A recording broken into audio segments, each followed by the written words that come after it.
ಒಂದು ಸುಂದರವಾದ ಕಾಡಿನಲ್ಲಿ ಜಿಮ್ಮಿ ಎಂಬ ನರಿ, ಚಿಂಟು ಎಂಬ ಕೋತಿ, ಗುಂಡ ಎಂಬ ಕರಡಿ ಮತ್ತು ಪಿಂಕಿ ಎಂಬ ಮೊಲ ವಾಸವಾಗಿದ್ದವು. ಅವುಗಳು ತುಂಬ ಆತ್ಮೀಯ ಸ್ನೇಹಿತರಾಗಿದ್ದವು. ಪ್ರತಿದಿನವೂ ಕಾಡಿನಲ್ಲಿ ಒಟ್ಟಾಗಿ ಆಟವಾಡುತ್ತಾ ನಲಿಯುತ್ತಾ ಇದ್ದವು. ಒಂದು ದಿನ ಕಾಡಿನಲ್ಲಿ ದೊಡ್ಡ ಬಿರುಗಾಳಿ ಬೀಸಿತು. ಮರಗಳು ಧರೆಗುರುಳಿದವು. ಪ್ರಾಣಿಗಳು ಹೆದರಿ ಓಡಾಡಲು ಶುರುಮಾಡಿದವು. ಜಿಮ್ಮಿ, ಚಿಂಟು, ಗುಂಡ ಮತ್ತು ಪಿಂಕಿ ಕೂಡ ಭಯಭೀತರಾದವು. ಆದರೆ ಅವುಗಳು ಒಟ್ಟಾಗಿರಲು ನಿರ್ಧರಿಸಿದವು.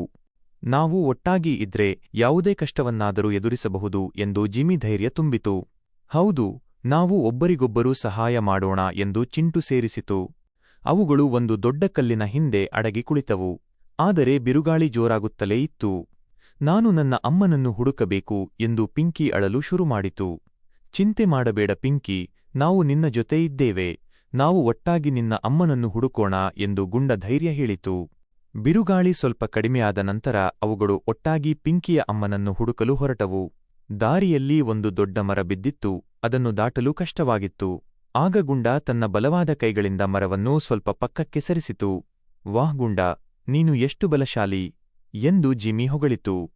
ಮುಂದೆ ಸಾಗುತ್ತಿರುವಾಗ ಚಿಂಟು ಒಂದು ಎತ್ತರದ ಮರದ ಮೇಲೆ ಹತ್ತಿ ಸುತ್ತಲೂ ನೋಡಿತು. ಅಲ್ಲಿ ನೋಡಿ, ಪಿಂಕಿಯ ಅಮ್ಮ ಆ ಗುಡಿಸಲಿನ ಹತ್ತಿರ ಇದ್ದಾಳೆ ಎಂದು ಕೂಗಿತು. ಪಿಂಕಿ ಸಂತೋಷದಿಂದ ತನ್ನ ಅಮ್ಮನ ಬಳಿಗೆ ಓಡಿತು. ಪಿಂಕಿಯ ಅಮ್ಮ ತನ್ನ ಮಗಳನ್ನು ನೋಡಿದ ತಕ್ಷಣ ಖುಷಿಯಿಂದ ತಬ್ಬಿಕೊಂಡಳು.